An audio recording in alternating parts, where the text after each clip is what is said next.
Seri 10 Bukek Xiansu. Jodoh Raja Wali. Cerita, Ho Ping Hu. Audiobook, novel silat. Bab 4. Qian Li tersenyum seorang diri. Sungguh aneh pengalamannya. Pagi tadi mengalami hal tidak enak, kini begini enaknya.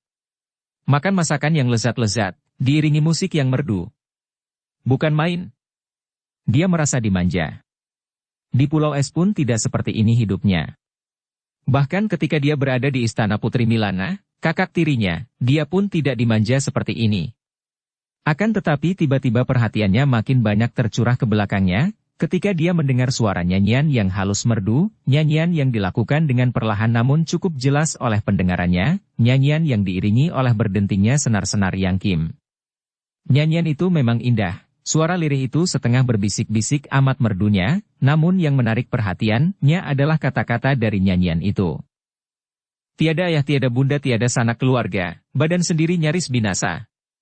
Apa daya si darah lemah cintanya, bertepuk tangan sebelah mengubur diri dalam keluh kesah. Pendekar sakti penolong nyawa yang disanjung dan dipuja telah jauh meninggalkannya. Nyanyian itu demikian menyedihkan, suara itu menggetar penuh perasaan sehingga Qian Li tak dapat menahan diri untuk tidak menoleh. Betapa heran hatinya ketika dia melihat gadis yang masih mainkan Yang Kim akan tetapi sudah tidak bernyanyi lagi itu menunduk dan kedua pipinya terhias butiran-butiran air mata. Gadis itu bernyanyi sambil menangis. Qian Li mengakhiri makannya, meneguk secangkir air teh, kemudian dia membalikkan tubuhnya menghadapi gadis pelayan yang masih bermain Yang Kim sambil menunduk itu.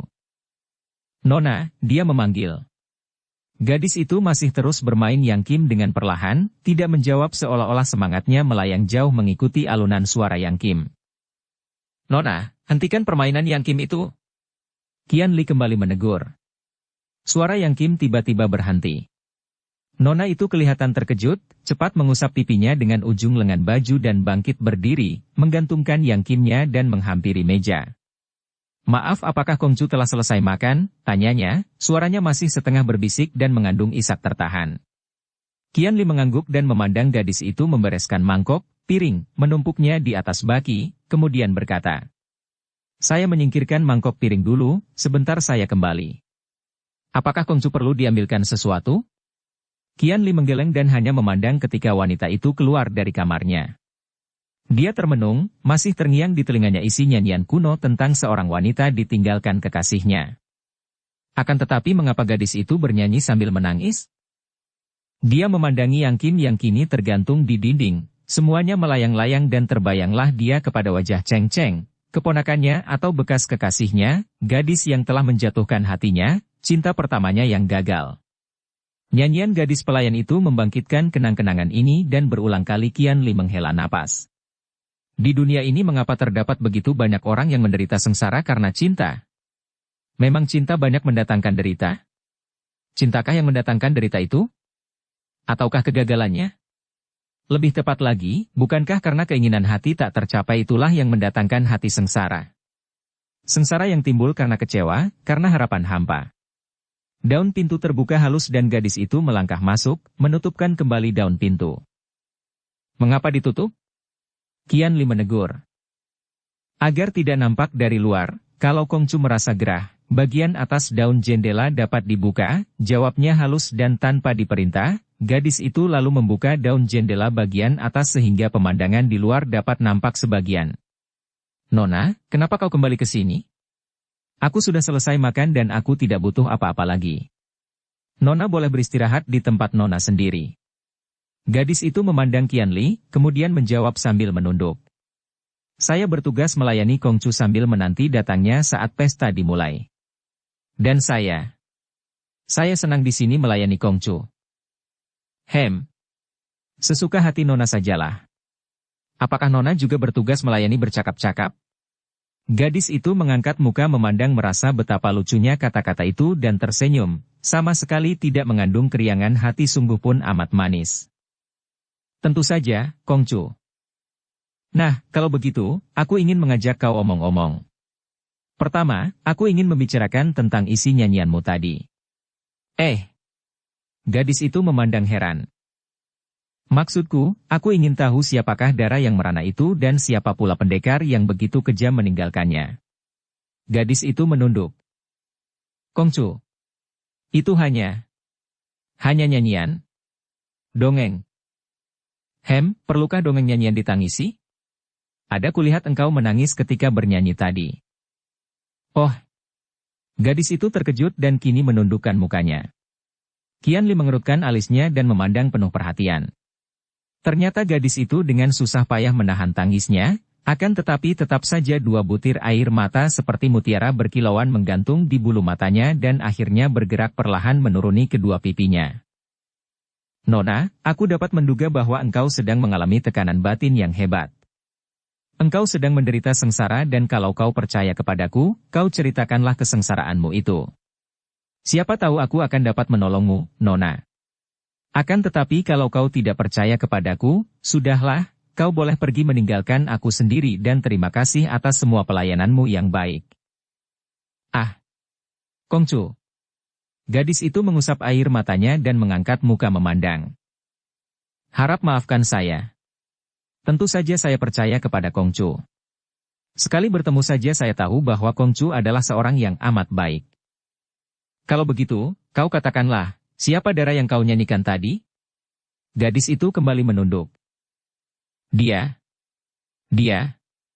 adalah saya sendiri, Kongcu. Sudah kuduga demikian.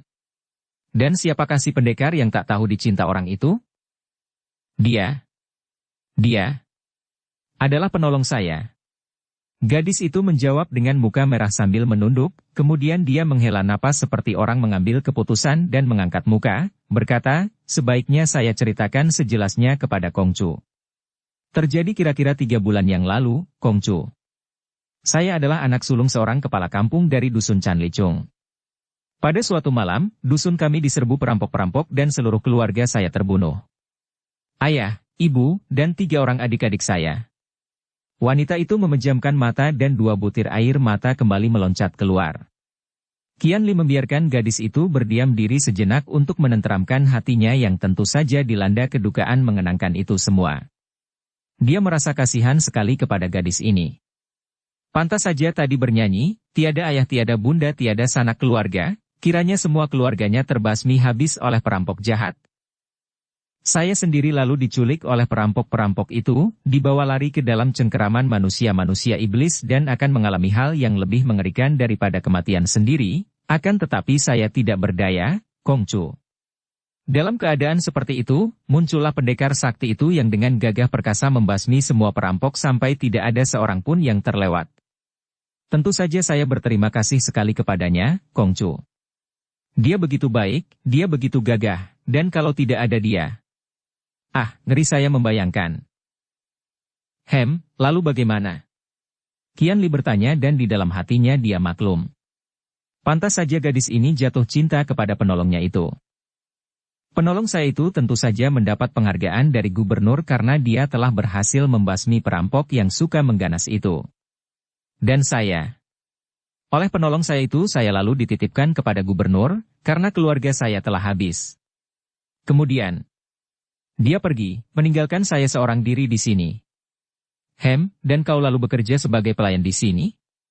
Apakah engkau mengalami hal-hal yang tidak menyenangkan di sini? Tidak, Kongcu. Paduka gubernur baik sekali. Saya menjadi seorang pelayan yang terkasih juga oleh nyonya dan semua keluarga. Akan tetapi, Kongcu tahu sendiri. Sebagai seorang pelayan. Dan saya kadang-kadang harus melayani tamu-tamu. Aku mengerti, Nona. Bolehkah saya mengetahui namamu? Nama saya Cuilan, Hang Cuilan, nama yang indah sekali, Cuilan. Akan tetapi mengapa? Mengapa? Kau tadi bernyanyi mengenangkan pendekar penolongmu yang kau cinta itu?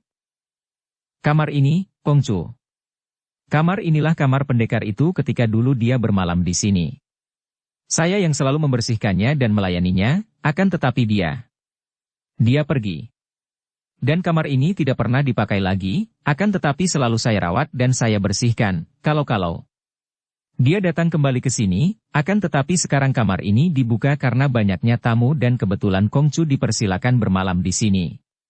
Suaranya gemetar. Siapa nama pendekar penolongmu itu? Itulah yang menyusahkan hati saya, Kongcu. Saya tidak tahu namanya, bahkan di sini pun tidak ada yang tahu namanya. Dia masih muda, rambutnya panjang terurai akan tetapi berwarna putih seperti perak. Dia tampan dan gagah, pendiam dan penuh rahasia. Qian Li meraba dahinya dan mengerutkan alisnya. Kamar ini, Kongcu. Kamar inilah kamar pendekar itu ketika dulu dia bermalam di sini. Saya yang selalu membersihkannya dan melayaninya, akan tetapi dia pergi. Dan kamar ini tidak pernah dipakai lagi, akan tetapi selalu saya rawat dan saya bersihkan, kalau dia datang kembali ke sini, akan tetapi sekarang kamar ini dibuka karena banyaknya tamu dan kebetulan Kongcu dipersilakan bermalam di sini. Suaranya gemetar. Masih muda, rambutnya putih terurai, lihai sekali. Pernah aku mendengar tokoh seperti itu. Bukankah orang-orang menyebutnya pendekar siluman kecil? Benar. Dara itu berseru penuh harapan. Apakah Kongcu sudah mengenalnya? Sayang sekali belum. Apalagi mengenalnya, bertemu muka pun belum pernah. Aku hanya mendengar berita orang saja. Tiba-tiba Qian Li menghentikan kata-katanya karena dia melihat berkelebatnya seseorang di depan kamar itu. Hanya kelihatan kepala orang itu yang menoleh ke dalam, seperti orang menjenguk dan terdengar suara orang itu mendeham kecil. Wajah Qian Li menjadi merah dan cepat dia membuka daun pintu kamarnya. Ketika dia memandang, dia melihat seorang laki-laki yang tadi lewat di depan pintu kamar itu, kini sudah memasuki taman, menyeberang sebuah jembatan taman dan orang itu menoleh kepadanya, lalu tersenyum dengan sinis. Qian Li menjadi penasaran, akan tetapi orang itu sudah membuang muka dan tidak menoleh lagi, lalu berjalan pergi dan lenyap di tikungan bangunan. Qian Li memasuki kamarnya lagi.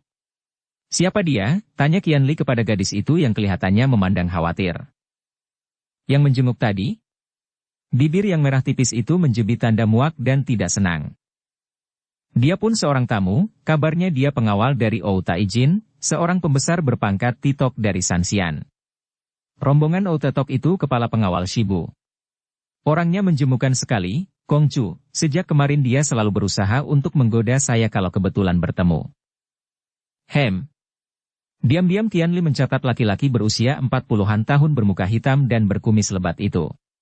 Dia masih membuka daun pintu dan ketika dia hendak menutupkan daun pintu, tiba-tiba terdengar suara berisik dan datanglah lagi beberapa orang tamu yang agaknya juga memperoleh kamar-kamar di dekat taman itu. Agaknya mereka itu hanyalah pengawal-pengawal dari pembesar yang baru datang.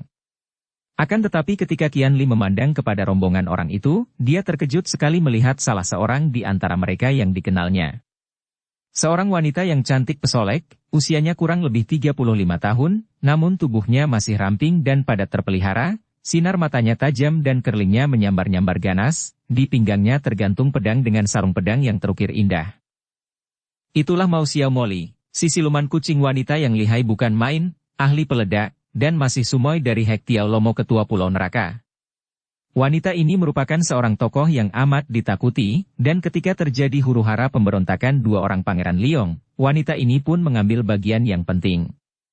Mau apa wanita tokoh sesat yang amat berbahaya itu berkeliaran di sini, pikir Qian Li dan hatinya mulai tertarik. Tentu akan terjadi peristiwa penting di tempat ini pikirnya.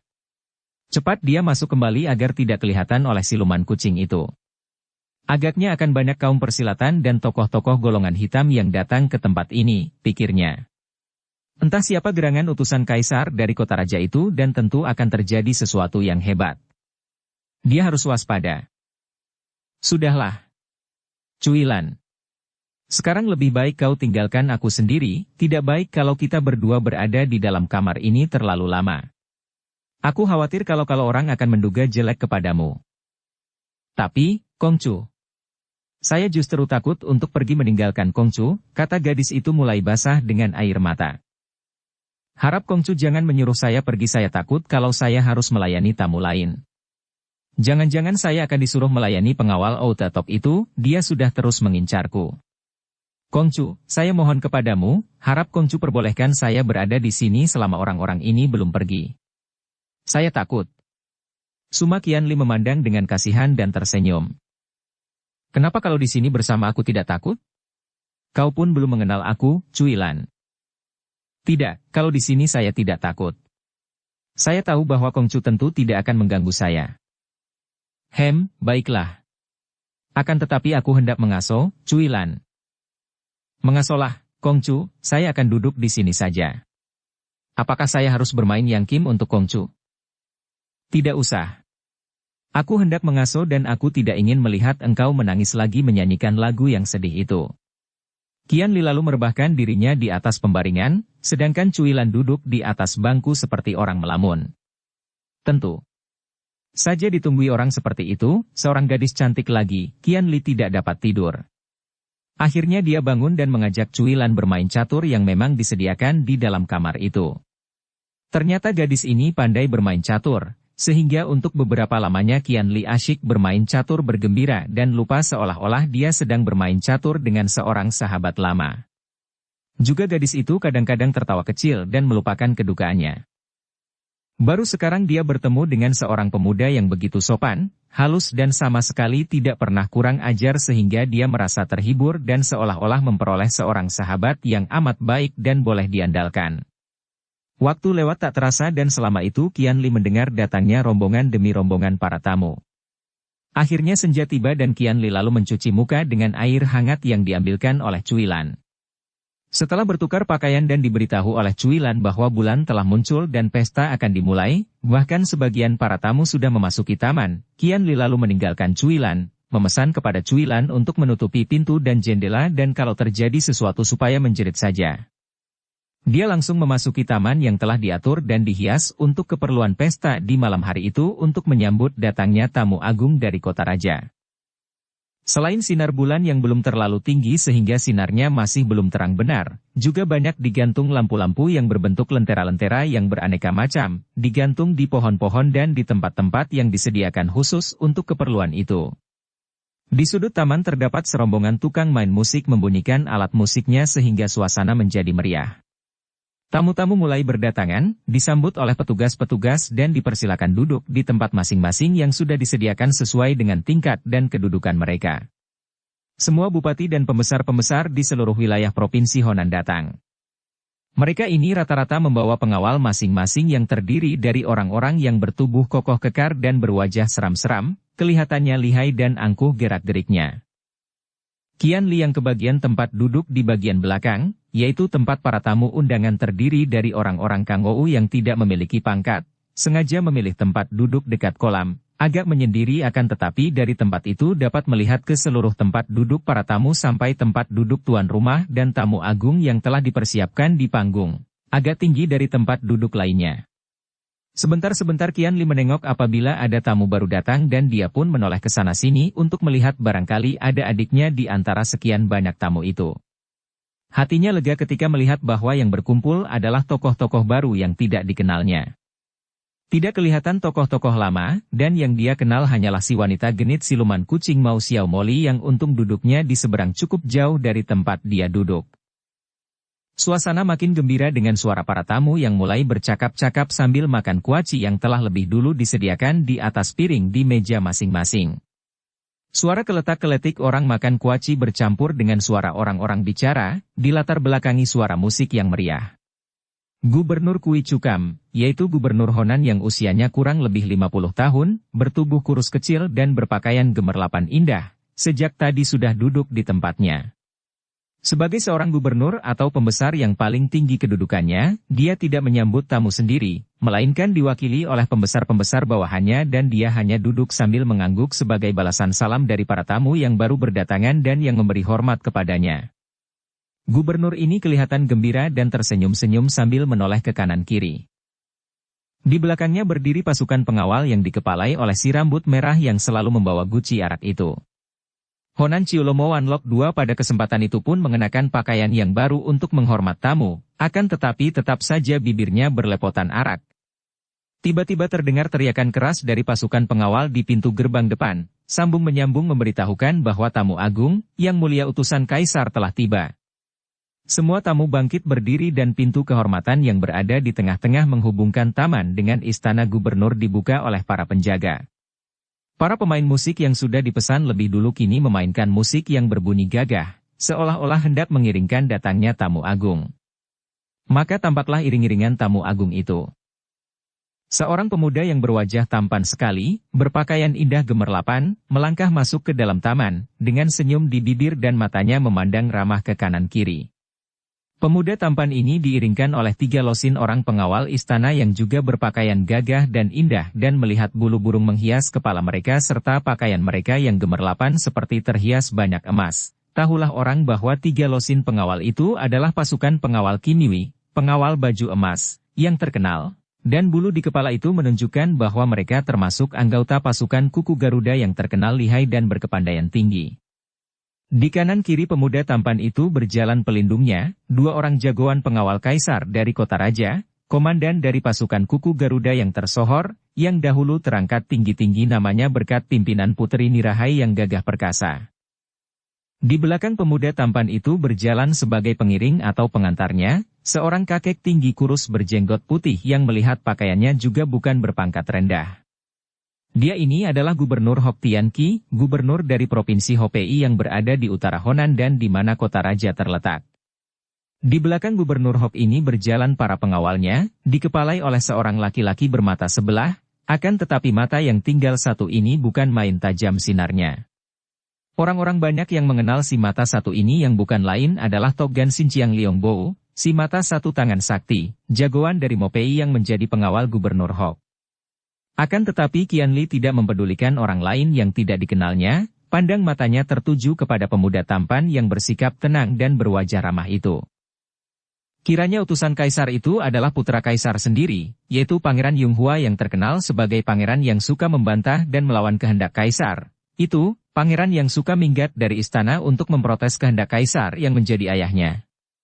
Juga Qianli mendengar bahwa pangeran yang amat tampan ini pernah menjadi saingannya, karena pangeran ini kabarnya pernah jatuh cinta kepada Cheng Cheng. Maka, tentu saja hatinya tertarik dan dia memperhatikan dengan seksama. Setelah tiba di ruangan itu, di depan Gubernur Kui sebagai tuan rumah, sambil tersenyum Pangeran Yunghua lalu mengeluarkan lenki, bendera utusan atau wakil kaisar dan mengangkatnya tinggi ke atas kepalanya. Melihat bendera ini, Gubernur Kui lalu menjatuhkan diri berlutut dan hal ini diikuti oleh semua orang yang hadir di situ karena bendera ini dianggap sebagai kehadiran kaisar sendiri. Hamba Kui Cukan Gubernur Honan siap menerima perintah Sri Baginda Kaisar. Kui Taijin berkata dengan suara merendah dan terdengar nyaring karena semua orang yang berlutut tidak ada yang berani membuka suara. Pangeran Yunghua mengeluarkan sebuah gulungan kain tertulis. Kemudian komandan pasukan pengawal kuku Garuda yang 2 orang itu lalu membuka gulungan ini di depan Pangeran Yunghua agar mudah bagi pangeran muda itu untuk membacanya. Dengan suara lantang Pangeran Yunghua lalu membaca amanat dari kaisar yang ditujukan kepada seluruh pejabat di Honan sampai kepada rakyatnya. Diperintahkan oleh kaisar agar semua rakyatnya, terutama gubernur dan para pejabat pemerintahnya, menjaga tata tertib kerajaan, jangan ada yang menyeleweng daripada peraturan yang telah diadakan. Akhirnya diperingatkan bahwa setiap penyelewengan akan dihancurkan sampai ke akar-akarnya. Baru saja membaca sampai di situ, tiba-tiba terdengar suara mengejek, suara sinis yang keluar dari lubang hidung, datangnya dari arah sudut di mana banyak terdapat orang-orang yang semua juga sedang berlutut sehingga sukar untuk diketahui siapa orangnya yang mengeluarkan suara ejekan yang amat jelas terdengar tadi itu.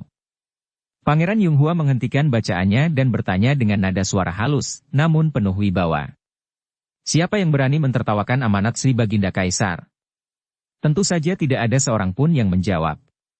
Mereka semua masih saja berlutut, bahkan tidak ada yang berani mengangkat kepala. Semua ini tampak oleh Qianli yang biarpun ikut pula berlutut akan tetapi dia miringkan kepalanya sehingga dia dapat mengintai ke depan. Tidak ada yang mau mengaku, ya? Pangeran Yunghua menjadi marah juga, merasa diejek dan dihina sebagai utusan kaisar. Dia menoleh kepada Gubernur Hok dari Hopei dan memberi isyarat. Gubernur ini lalu berbisik kepada jagoannya yaitu Togan Xinjiang si mata satu. Baik, akan hamba tangkap dia. Orang bermata sebelah ini mengangguk dan tiba-tiba dia menggerakkan kakinya dan seperti seekor burung Garuda saja, tubuhnya sudah mencelat bagaikan terbang menyambar ke sudut tadi.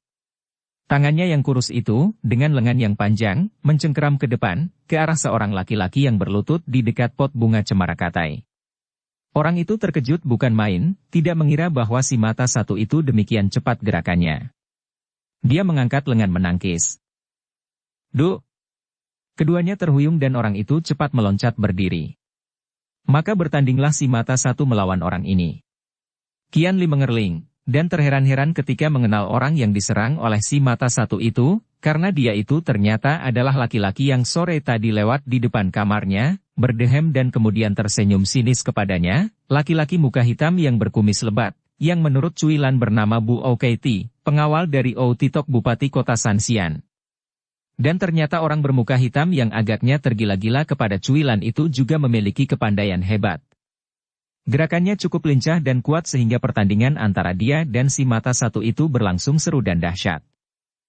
Biarpun di situ terdapat banyak orang, bahkan banyak orang pandai, di antaranya terdapat Suma Qian Li, akan tetapi tidak ada yang tahu bahwa si muka hitam inilah yang tadi mengejek amanat-amanat dari Kaisar.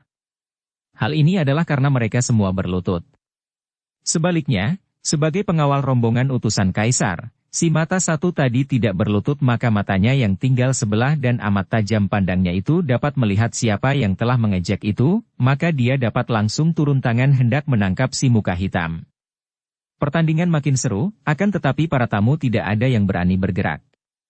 Pangeran Yonghua masih berdiri dengan lengki, bendera yang berkuasa itu, di tangan dan diangkat tinggi-tinggi. Dan dua orang yang bertanding itu berloncatan ke sana-sini, mencari tempat-tempat kosong. Akan tetapi akhirnya si muka hitam itu terdesak juga, repot dia menghadapi kelihayan Toggan Xinjiang yang memiliki tangan sakti, pukulan-pukulan keras, dan tenaga sinkang yang membuat pukulannya mendatangkan angin bersuitan itu. Mulailah Bu Ouketi meloncat ke sana-sini berputar-putar menghindarkan diri dari serangan-serangan maut itu. Akan tetapi, sambil meloncat seperti terbang, yaitu loncatan ginkang istimewa yang dikuasai oleh si mata satu, Toggan Xinjiang menyerbu dan melewati banyak kepala orang, menubruk dan dengan suatu totokan kilat akhirnya dia berhasil merobohkan Bu Ouketi.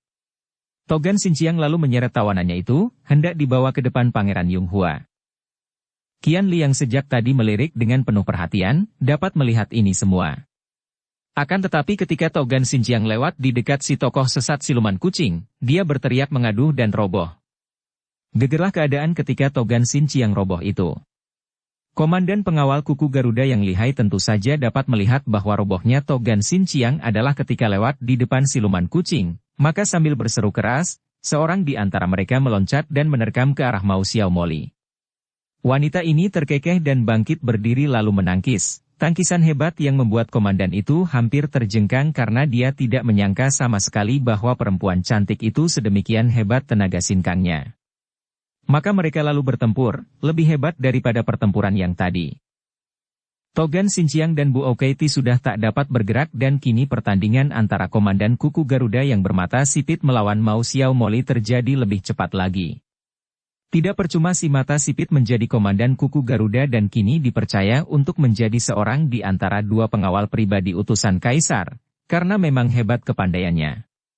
Biarpun Mao Xiaomoli adalah seorang tokoh lalim sesat yang amat lihai, ternyata komandan ini dapat mengimbangi kecepatannya dan para tamu yang kini berani mengangkat muka, menjadi silau menyaksikan pertempuran di antara mereka yang demikian cepatnya. Mao Xiaomoli telah mengeluarkan sebatang pedangnya dan kini pedang itu diputar sedemikian rupa, lenyap bentuk pedangnya berubah menjadi segulung sinar hijau yang menyilaukan mata. Akan tetapi komandan itu pun mengeluarkan sebatang pedang yang sinarnya putih, sehingga tampaklah pemandangan yang amat indah, dua gulungan sinar hijau dan putih, saling belit di antara berkelebatnya bayangan mereka, seolah-olah dua orang penari yang sedang bergaya dengan menggunakan selendang hijau dan putih. Akan tetapi semua orang merasa tegang karena maklum bahwa selendang, hijau dan putih itu adalah sinar-sinar pedang yang mematikan. Sambil mengeluarkan suara aneh seperti kucing terinjak ekornya, Mao Xiaomoli mengirim tusukan kilat dan tangan kirinya juga menghantam dengan pukulan beracun yang mengeluarkan uap hitam. Komandan itu terkejut dan cepat dia meloncat ke belakang. Akan tetapi ketika dia meloncat tiba di dekat tempat gubernur Honan atau tuan rumah yang sedang berlutut, tiba-tiba ada angin menyambar ke arah punggungnya. Terang! Untung dia cepat menangkis dengan pedangnya yang dikelebatkan ke belakang dan ternyata yang menyerangnya adalah Honan Ciulomo yang tadi menggunakan guci araknya sebagai senjata. Kiranya guci arak itu bukan hanya tempat arak untuk diminum, akan tetapi juga merupakan sebuah senjata yang aneh dan ampuh. Tanpa banyak cakap, Honan Ciulomo yang tentu saja sudah mendapat perkenan dan isyarat dari Gubernur Kui itu, terus menerjang dan mengeroyok komandan bermata sipit dari istana kaisar itu. Penjahat pemberontak! Komandan kedua dari kuku Garuda yang jenggotnya lebat, sudah menerjang maju dan dengan pedangnya yang bersinar putih pula dia telah menerjang Ciulomo sehingga kini pertandingan terpecah menjadi dua. Dua orang komandan itu melawan Mau Xiao Moli dan Ciulomo. Kini keadaan menjadi makin geger. Semua tamu sudah bangkit berdiri dan kini para jagoan Honan sudah menerima perintah lalu maju, disambut oleh pasukan pengawal kuku Garuda yang 3 losin jumlahnya itu. Terjadilah pertempuran yang kacau balau dan hebat. Qian Li juga sudah melompat berdiri, bingung karena tidak tahu harus berbuat apa, tidak tahu mengapa ada pertempuran di antara orang-orang pemerintah sendiri. Dia melihat Pangeran Yunghua melarikan diri dikejar oleh perwira Sukiat yang pernah bentrok dengan dia ketika hendak menangkapnya di celah tebing. Melihat ini dia cepat meloncat dan mengejar secepatnya bagaikan seekor burung terbang karena dia mengkhawatirkan keselamatan pangeran itu. Dilihatnya betapa Pangeran Yunghua lari keluar dari taman dan terus dikejar oleh perwira Sukiat dengan sikap mengancam, maka dia pun membayangi dan siap untuk menolong apabila pangeran itu terancam bahaya. Kita tinggalkan dulu keributan yang terjadi di taman istana Gubernur Honan, Kui Cukam, yang ternyata diam-diam mempersiapkan pemberontakan itu, dan agar tidak terlalu lama tertinggal, maka sebaiknya kita menengok keadaan Putri Shanti Dewi di Istana Raja Bhutan. Pada suatu senja yang dingin. Musim dingin telah mulai di Bhutan dan udara amat dinginnya, menyusup ke tulang sumsum sehingga semua orang yang memberanikan diri keluar dari rumah tentu memakai baju yang tebal atau baju bulu, dengan kopiah atau pelindung kepala bulu yang menutup kedua telinga. Hanya orang-orang yang mempunyai keperluan penting saja mau keluar dari rumah yang hangat di saat seperti itu. Di dalam rumah, hawanya hangat dan nyaman karena setiap rumah tentu menyalakan api di dalam perapian. Tidak ada angin berkelisik di dalam taman istana Bhutan. Pohon-pohon berdiri seperti mati, sungguh pun daun-daunnya masih segar dan berwarna hijau kehitaman karena sinar matahari sudah menyuram. Hanya di langit barat saja tampak awan-awan seperti terbakar merah yang nampak nyata dan luar biasa di bawah langit yang biru. Burung-burung sudah sejak tadi bergegas pulang dan berlindung ke sarang masing-masing, di pohon-pohon atau di batu-batu gunung, mendekam dengan bulu mekar untuk menghangatkan tubuh. Tiada nampak sesuatu bergerak di dalam taman yang penuh bunga itu dan bunga-bunga pun agaknya mulai mengaso, tidak berseri-seri seperti di siang hari. Seluruh dunia, dan langit biru sampai air empang teratai di dalam taman yang tidak bergerak sedikit pun, nampaknya lengang dan hening, merupakan suatu keseluruhan yang tidak pernah terpisah senapas dan tercakup dalam keindahan yang satu. Akan tetapi di dalam kesunyian senja yang indah itu, tampak ada seorang wanita muda duduk seorang diri di dalam taman istana, memandang dengan sinar mata kosong dan sayu ke arah bunga-bunga teratai merah di atas empang. Dia seorang wanita yang amat cantik jelita, usianya kurang lebih 20 tahun, dan dari pakaiannya saja mudah diduga bahwa dia bukanlah wanita biasa, bukanlah pelayan istana. Wajahnya cantik sekali, dengan hidung mancung dan mata yang lembut pandangnya, namun mulut yang bentuknya indah menggairahkan itu membayangkan kekerasan hati. Dia adalah Putri Shanti Dewi, Putri Raja Bhutan yang terkasih, disayang oleh Raja dan Ratu, disayang pula oleh para punggawa, dan dipuja oleh rakyat Bhutan. Bagi rakyat Bhutan, Putri Shanti Dewi seolah merupakan bulan yang menyinarkan keindahan dan kegembiraan. Apalagi setelah putri yang tadinya dianggap telah hilang atau mati, setelah putri itu lenyap bertahun-tahun, kemudian muncul kembali dalam keadaan selamat, sehat bahkan lebih cantik jelita. Di dalam cerita kisah sepasang Raja Wali telah diceritakan pengalaman Putri Shanti Dewi ini ketika bersama Lu Cheng atau Cheng Cheng dia mengalami banyak sekali hal-hal yang hebat sampai akhirnya dia berhasil kembali ke Bhutan. Di dalam kisah sepasang Raja Wali diceritakan pula betapa Putri Shanti Dewi akhirnya menemukan cintanya dalam diri Ang Tek Hoat, pemuda perkasa yang telah berkali-kali menolongnya. Bahkan yang terakhir sekali pemuda itu membuat banyak jasa terhadap Bhutan sehingga dianggap sebagai pahlawan Bhutan dan diangkat menjadi panglima oleh Raja Bhutan di samping menjadi tunangannya secara resmi. Tentu saja Shanti Dewi menjadi berbahagia dan dia hanya menanti saat datangnya hari pernikahannya dengan pria pilihan dan idaman hatinya itu. Akan tetapi, segala sesuatu memang tidak kekal di dunia ini. Bahkan kebahagiaan hati sang putri ini pun tidak kekal adanya. Seperti telah diceritakan di bagian depan cerita ini, muncullah awan gelap yang menghalangi kecerahan hidup putri ini ketika seorang wanita yang bernama Ang Siok Bei muncul di hutan.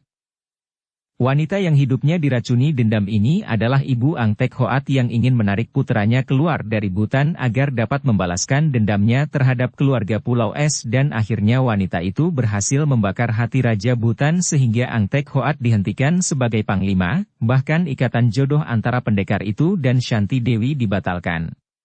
Peristiwa ini membuat pendekar itu merasa penasaran dan terhina sehingga dia pergi meninggalkan Bhutan tanpa sempat pamit dari kekasihnya.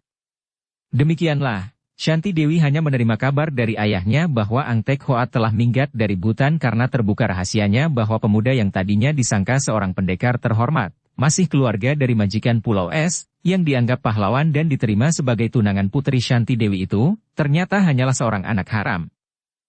Karena malu, pemuda itu lolos dari Bhutan tanpa pamit, demikian berita yang diterima oleh Shanti Dewi. Mendengar berita ini, Shanti Dewi jatuh pingsan dan menderita sakit demam karena guncangan batin yang amat hebat. Sampai 3 bulan putri ini sakit dan nyaris tewas oleh sakitnya.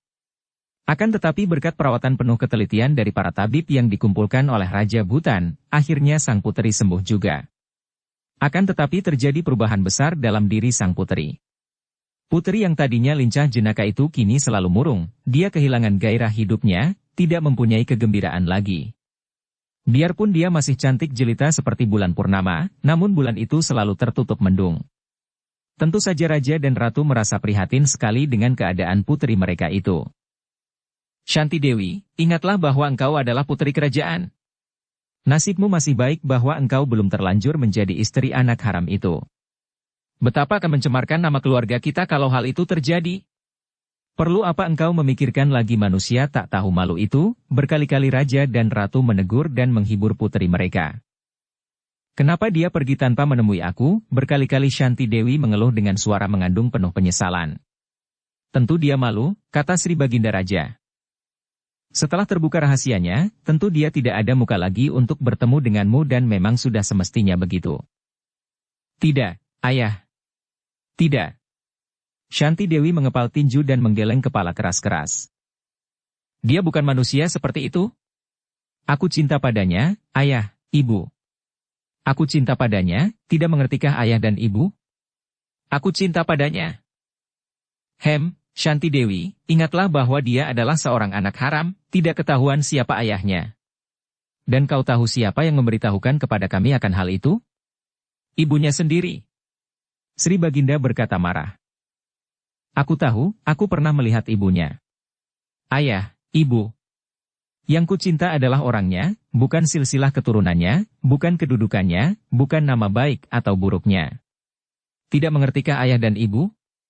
Akan tetapi semua bantahan Shanti Dewi, segala pembelaannya percuma saja karena Tek Hoat telah pergi dan tidak ada seorang pun tahu kemana perginya. Beberapa kali Shanti Dewi hendak minggat dari istana untuk pergi menyusul dan mencari kekasihnya, akan tetapi selalu gagal karena Sri Baginda Raja telah memerintahkan kepada para pengawal agar mereka melakukan penjagaan ketat dan tidak memperbolehkan siapapun juga memasuki istana putri. Apalagi manusia, seekor kucing pun tidak akan mungkin masuk menerobos penjagaan ratusan orang pengawal yang berjaga siang dan malam itu. Shanti Dewi memprotes ayahnya, menangis, namun semua itu sia-sia belaka. Ayahnya tidak mengizinkan dia pergi.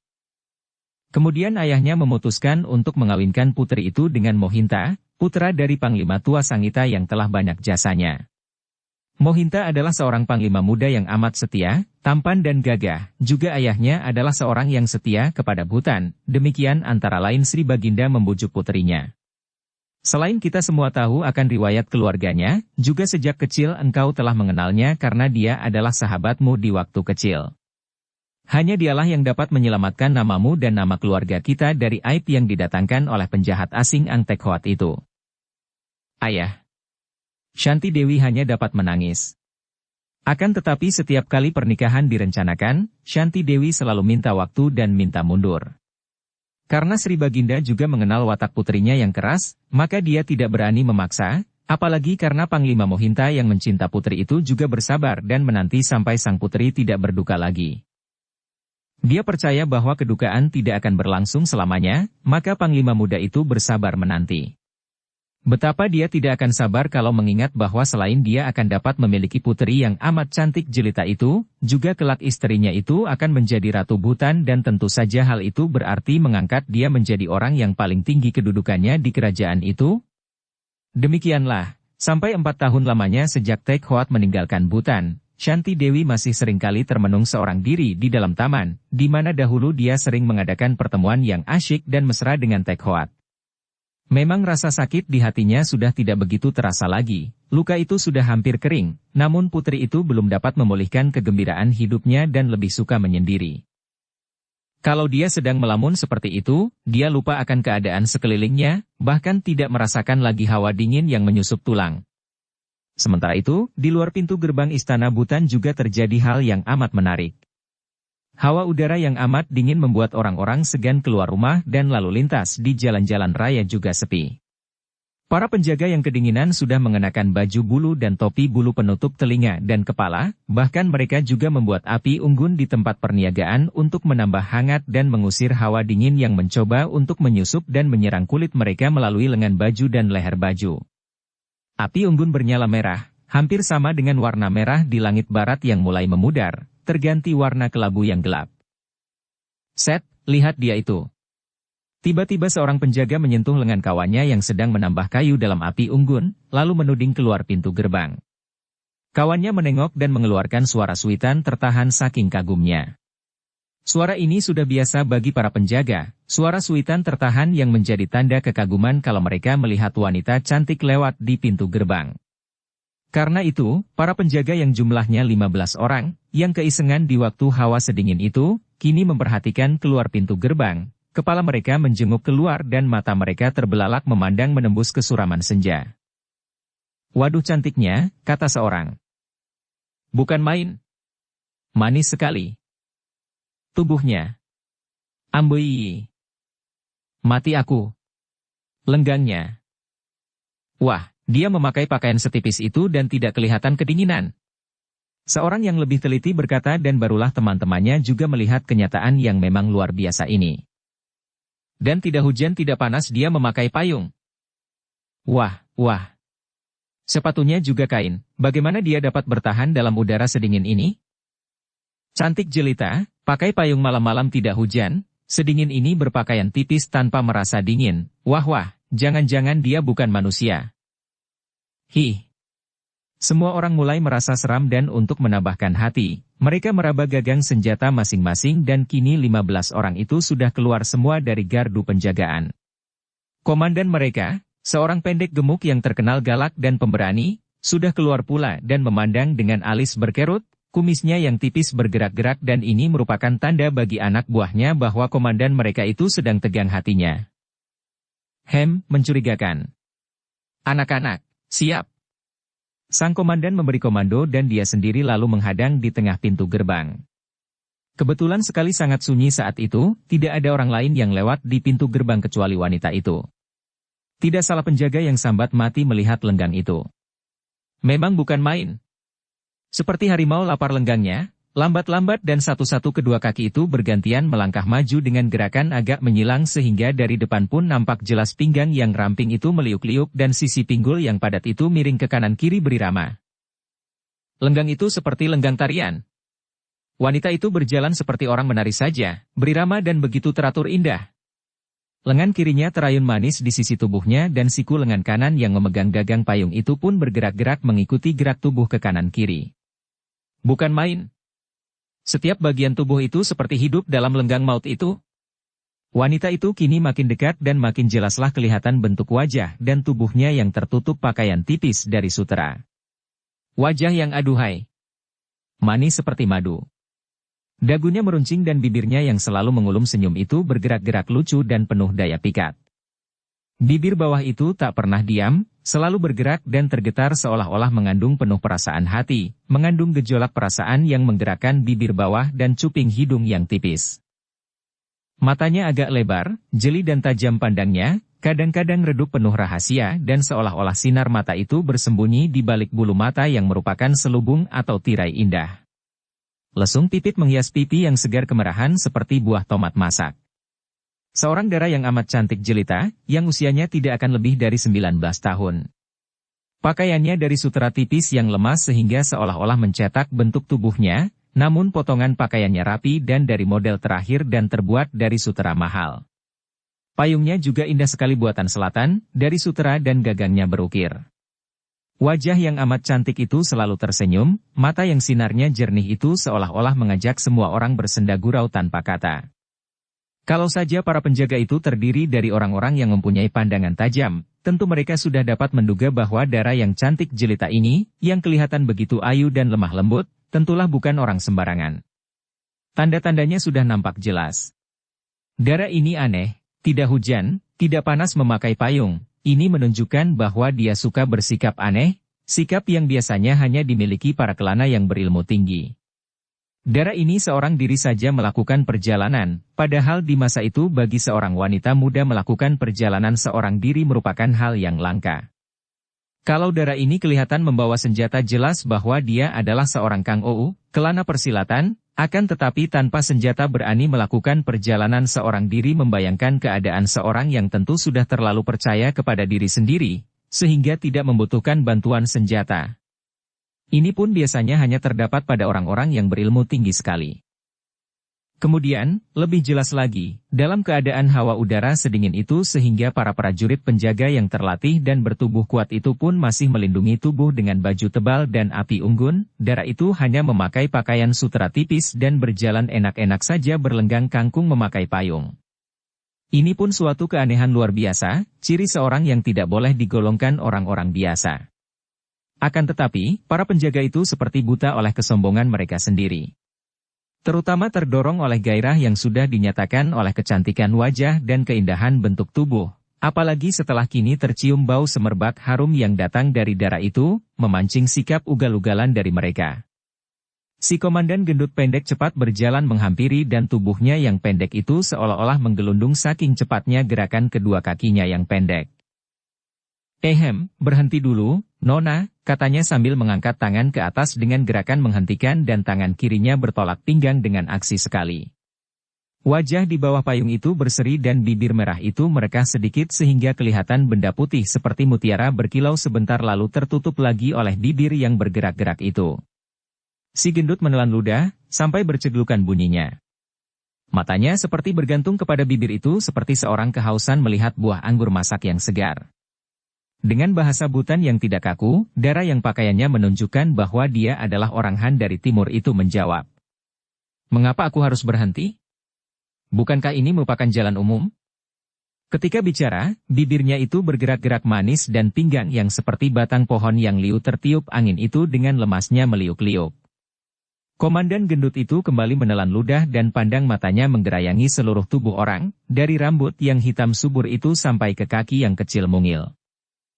Memang jalan umum, akan tetapi kami berhak menahan setiap orang yang mencurigakan. Senyum manis itu melebar dan menjadi makin manis. Kau anggap aku mencurigakan? Engkau seorang wanita muda berjalan sendirian. Engkau mencurigakan dan engkau juga manis sekali menggairahkan. Nona. Kasihan sekali hawa begini dingin engkau jalan sendirian. Mari masuk ke dalam gardu penjagaan yang hangat dan kita mengobrol hehe. Si gendut menyeringai, nampak gigi yang panjang-panjang dan teman-temannya juga tersenyum menyeringai. Dara itu tidak menjadi marah. Agaknya semudah itu dia telah pandai menguasai hatinya dan tidak mudah menjadi marah. Sungguh pun pandang matanya tetap tersenyum dan dia berkata, Paman pengawal. Jangan begitu. Aku hanyalah seorang gadis perantau yang kebetulan lewat di sini, harap jangan menggangguku dan biarkan aku lewat. Dia membujuk. Melihat gadis itu tidak marah malah tersenyum, si gendut mendapat hati dan dia melangkah maju makin dekat dan tangannya bergerak hendak memegang lengan kiri gadis itu. Akan tetapi gadis itu mundur selangkah dan menarik tangannya sehingga pegangan itu luput. Nona manis. Engkau berpakaian seperti orang timur, engkau mencurigakan. Kalau engkau mau menemani aku di dalam gardu, aku masih bisa membiarkan kau lewat nanti.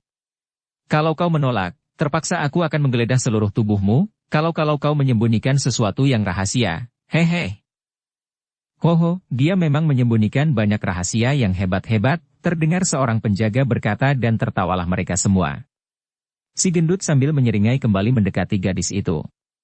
Tidak ada yang sadar bahwa kini sepasang mata yang indah itu mengeluarkan sinar yang aneh, sinar mata yang tidak lumrah manusia, mencorong dan mengandung wibawa yang luar biasa kuatnya, akan tetapi mulut yang manis itu masih saja tersenyum sehingga sepasang lesung pipit nampak mengapit mulut di kanan kiri, menambah kemanisan wajah itu.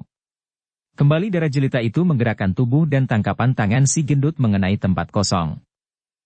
Hei, engkau ini manusia ataukah katak? Kau lihat engkau gendut bundar mirip katak? Tiba-tiba darah itu berseru, suaranya yang halus merdu melengking nyaring, menusuk telinga semua penjaga yang sudah keluar dari dalam gardu penjagaan. Hei, kawan-kawan penjaga, dari mana kalian memperoleh katak gendut sebesar ini? Darah itu menggerakkan tangan kirinya, dengan jari tangan terbuka tangan kiri itu seperti melakukan gerakan mendorong ke arah si komandan gendut dan melambai ke arah para penjaga, senyum manisnya tetap menghias bibirnya. Katak. Katak gendut. Katak. Hei. Ada katak. Dari mana datangnya katak raksasa ini? Wah, jangan diserang. Lihat celananya. Dia.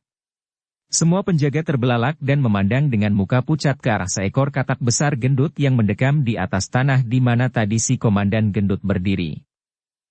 Katak raksasa ini memakai pakaian si komandan, dan mendekam dengan sepasang mata terbelalak tak pernah berkedip. Para penjaga menggosok-gosok mata mereka dan memandang lagi. Akan tetapi tetap saja, komandan mereka telah lenyap dan sebagai gantinya di tempatnya terdapat seekor katak raksasa yang memakai pakaian si komandan tadi. Tentu saja hal yang mustahil itu membuat mereka tidak percaya dan berulang kali menggosok mata, namun mereka tidak mimpi dan memang komandan mereka telah berubah menjadi seekor katak besar. Dan selagi 15 orang penjaga itu terlongong keheranan memandang kepada katak raksasa itu, si darah jelita melenggang dengan seenaknya melewati pintu gerbang, masuk ke halaman istana Raja Bhutan.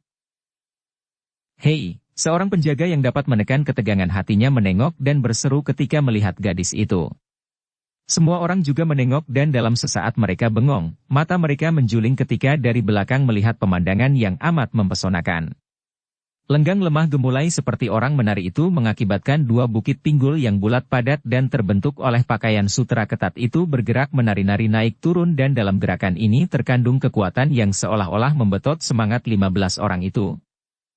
Hei, tunggu dulu. Seorang penjaga yang sadar lebih dulu berteriak dan lari sambil memegang tombaknya erat-erat. Tangkap. Dia tentu siluman.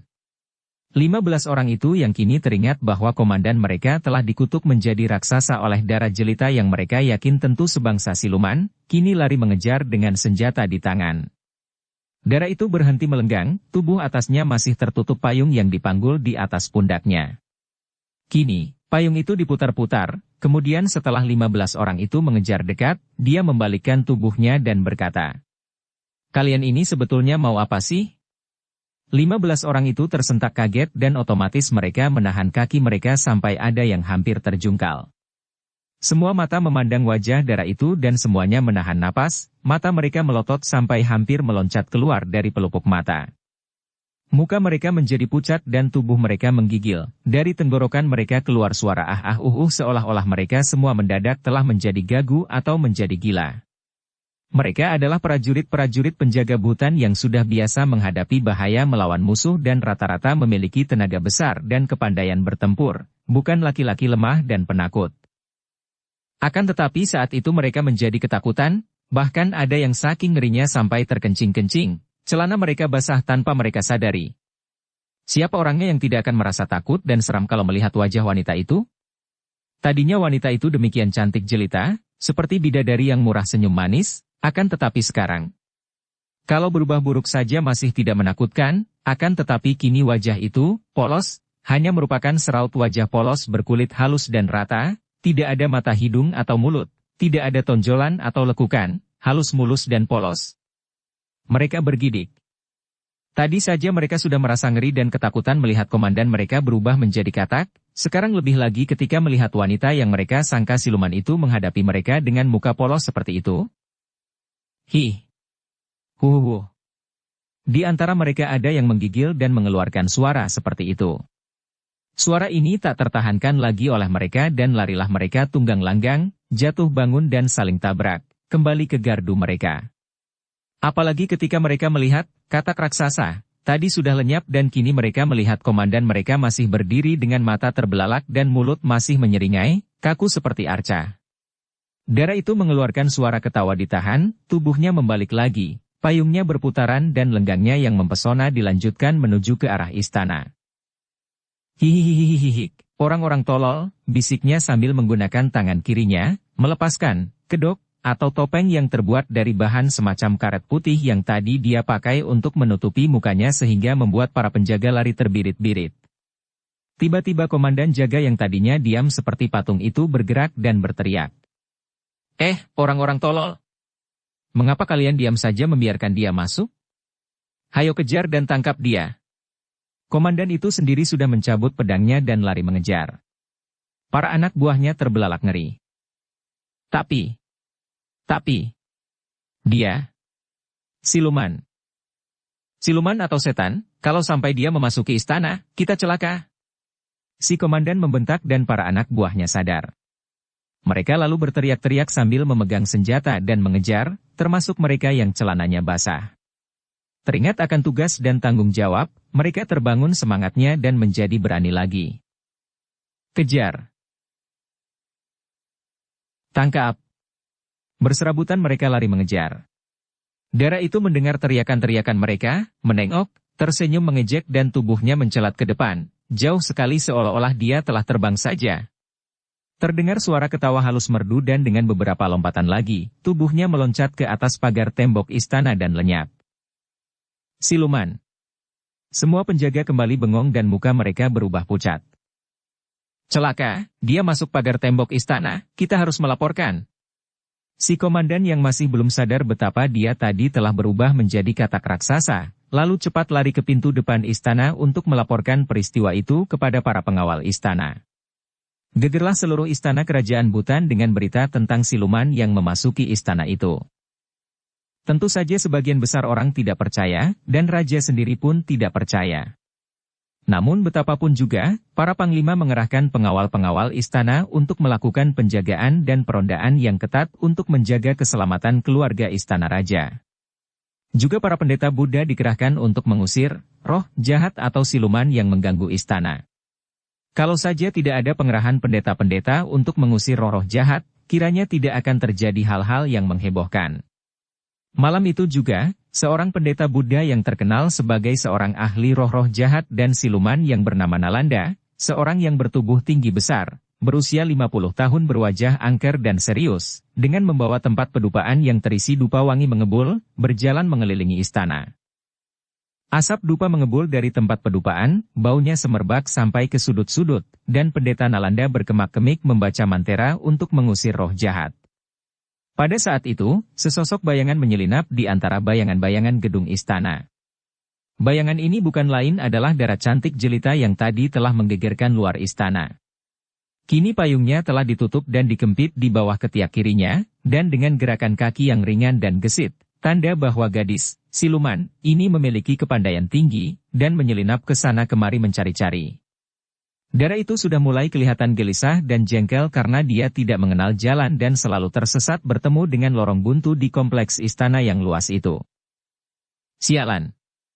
Berulang kali dia mengumpat dan memandang ke kanan kiri, mencari-cari. Tiba-tiba hidung yang cupingnya tipis itu bergerak-gerak, seperti hidung kelinci mencium bau harimau yang berbahaya, matanya berkilat dan kepalanya menoleh ke sana-sini mencari-cari sumber bau dupa harum itu yang makin lama makin keras. Akhirnya dia bergerak menyelinap di antara pot-pot bunga antik yang besar, bersembunyi di balik pot bunga dan mengintai ke arah pendeta Nalanda yang melangkah datang perlahan-lahan dengan tangan memegang pedupaan yang mengepulkan asap putih dan bibirnya berkemak-kemik membaca mantera pengusir roh jahat. Dara itu tersenyum geli. Sekelebat mata giginya yang putih seperti mutiara itu berkilat tertimpa cahaya lampu yang banyak bergantung di lorong-lorong istana. Dara itu mengerti mengapa pendeta ini membakar dupa dan berdoa mengusir roh jahat. Matanya yang cerdik itu berkilauan dan wajahnya yang jelita berseri gembira. Dia memperoleh seorang petunjuk jalan, pikirnya. Maka dengan gerakan yang ringan menandakan bahwa dia memiliki ginkang yang tinggi, darah itu lalu menyelinap dan membayangi pendeta itu dari belakang. Pendeta Nalanda memasuki taman bunga istana, di istana bagian putri yang terjaga ketat. Bersambung ke bab 5. Dukung kami dengan subscribe, follow, like, komen dan share. Terima kasih.